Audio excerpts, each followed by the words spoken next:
ગુરુત્વાકર્ષણ વિશે જોઈશું. હવે ગુરુત્વાકર્ષણનો આ નિયમને સાર્વત્રિક નિયમ કહે છે. શા માટે? તો આ નિયમ છે એ સર્વત્ર બધી જ જગ્યાએ લાગે છે, એટલે એને સાર્વત્રિક નિયમ એવું કહ્યું. બરાબર. હવે ગુરુત્વાકર્ષણનો સાર્વત્રિક નિયમ શું કહે છે? તો અહીંયા તમને એ કીધું છે કે વિશ્વનો પ્રત્યેક પદાર્થ બીજા પદાર્થ પર આકર્ષણ બળ લગાડે છે. આ બળ બંને પદાર્થના દળના ગુણાકારના સમપ્રમાણમાં હોય છે અને અંતરના વર્ગના વ્યસ્ત પ્રમાણમાં હોય છે. બરાબર. અને આ બળની દિશા કઈ છે? તો બંને પદાર્થોના કેન્દ્રને જોડતી દિશામાં હોય છે. બરાબર.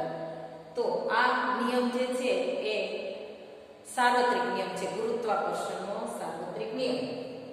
હવે એનું આપણે સૂત્રની તારવણી કરવી છે. ગુરુત્વાકર્ષણ બળનું સૂત્ર તો અહીંયા તમને આકૃતિમાં બતાવ્યું છે કે બે પદાર્થો છે A અને B. A પદાર્થનું દળ કેપિટલ M, B પદાર્થનું દળ સ્મોલ m છે. A પદાર્થ છે એનું કેન્દ્ર C1 અને B પદાર્થનું કેન્દ્ર C2. એટલે બંને પદાર્થો વચ્ચેનું અંતર જોવું હોય તો C1 થી C2 વચ્ચેનું અંતર જે સ્મોલ d છે. અને આ બંને પદાર્થો એકબીજા ઉપર બળ લગાડે છે. આ M પદાર્થ છે એ સ્મોલ m ઉપર, એટલે કે A પદાર્થ છે B પદાર્થ ઉપર બળ લગાડે છે, એટલું જ બળ B પદાર્થ A પદાર્થ ઉપર લગાડે છે. એટલે આ બળ F એ કેટલું છે? તો તમને આકૃતિમાં જે બતાવ્યું છે એનું વર્ણન અહીંયા કર્યું છે કે બે પદાર્થો A અને B છે. A પદાર્થનું દળ કેપિટલ M અને B પદાર્થનું દળ સ્મોલ m છે. બંને પદાર્થો વચ્ચેનું અંતર, કેન્દ્ર વચ્ચેનું અંતર કેટલું છે? સ્મોલ d છે.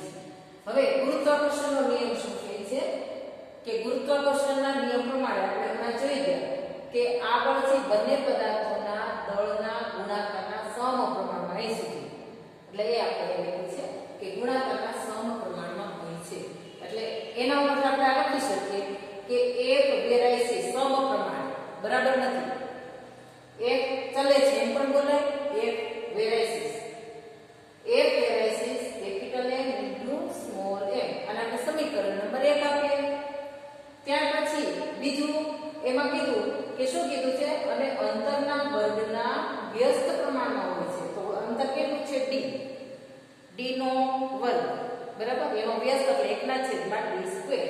એટલે આ બળ એ પણ અંતરના વર્ગના એટલે કે 1/d². બરાબર. એક વેરાયસીસ 1/d². આને આપણે સમીકરણ નંબર 2 આપીએ. હવે સમીકરણ 1 અને 2 બે બળ એકના જ મૂલ્ય છે. તો બે સમીકરણ ઉપરથી આપણે બેને ભેગા કરીએ તો આ રીતે લખી શકાય. સમીકરણ 1 અને 2 પરથી એક વેરાયસીસ m * m અપોન એટલે કે છેદમાં d². આ બંને સમીકરણને ભેગા લખો હોય તો આ રીતે લખી શકાય. બરાબર. હવે અહીંયા વેરાયસીસની નિશાની આપણે કાઢવી હોય અને ત્યાં આપણે બરાબરની નિશાની મૂકવી હોય તો કોઈ અચળાંક મૂકવો પડે. બરાબર. એટલે અહીંયા વેરાયસીસની નિશાની જગ્યાએ આપણે બરાબરની નિશાની મૂકીએ તો અહીંયા અચળાંક કેપિટલ G મૂક્યું. બરાબર. એટલે બરાબર વેરાયસીસ કાઢી બરાબર લખીએ તો કેપિટલ G મૂકીએ, બાકીનું જે હતું એમને લખીએ. અહીંયા G એ શું છે? જ્યાં કેપિટલ G એ ગુરુત્વાકર્ષણનો સાર્વત્રિક અચળાંક છે. ખાસ યાદ રાખજો, કેપિટલ G એ ગુરુત્વાકર્ષણનો સાર્વત્રિક અચળાંક છે. આગળ તમારે સ્મોલ g પણ આવશે. એટલે કેપિટલ G એ શું છે બરાબર જોજો. એટલે આપણે જે સૂત્ર કીધું હતું કે ગુરુત્વાકર્ષણ બળ F ના સૂત્રની તારવણી કરો તો આપણને આ સૂત્ર મળી ગયું. કયું મળ્યું? કે આ સૂત્ર જ મેં લખ્યું છે. F બરાબર G into capital M into small m upon d². આ ગુરુત્વાકર્ષણ બળ F નું સૂત્ર છે. તમને સૂત્રની તારવણી કરવાની કીધી હોય તો તમારે અહીંયા સુધી કરવાનું. બરાબર. હવે એટલે અહીંયા તમને કીધું છે કે આ કયું સૂત્ર છે નીચે લખી નાખવાનું. ગુરુત્વાકર્ષણ બળ F નું સૂત્ર હવે આપણે અહીંયા જી ને કરતા બનાવીએ, કેપિટલ જી ને. તો કેપિટલ જી ને કરતા બનાવશું તો ડી અહીંયા છેદમાં છે તો આ બાજુ અંશમાં જશે. એટલે શું થયું? જી બરાબર f ઇન્ટુ ડી સ્ક્વેર. આ ડી સ્ક્વેર અહીં આવશે, આ અંશમાં છે એ છેદમાં જશે. એટલે કે capital M into small m. એટલે કેપિટલ જી ગુરુત્વાકર્ષણ ના અચળાંકનું સૂત્ર આપણે મળ્યું.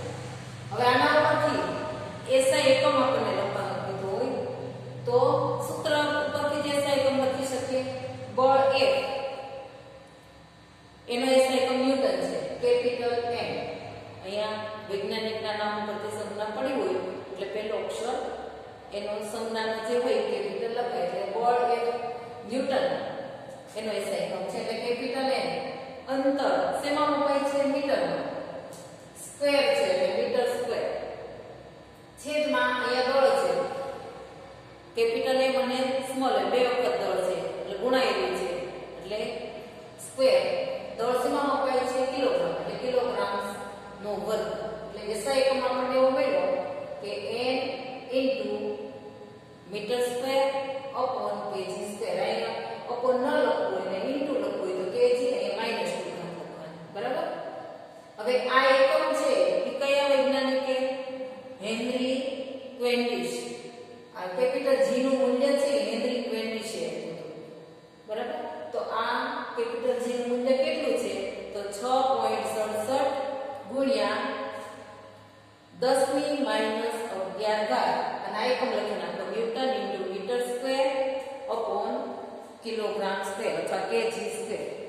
તો આ રીતે તમને અહીંયા કેપિટલ જી ની કિંમત પણ ઘણી વખત કોઈ દાખલામાં પૂછી હોય ખાલી જગ્યામાં કે કોઈ પણ રીતે ખરા ખોટામાં, તો આ કિંમત ખાસ યાદ રાખજો.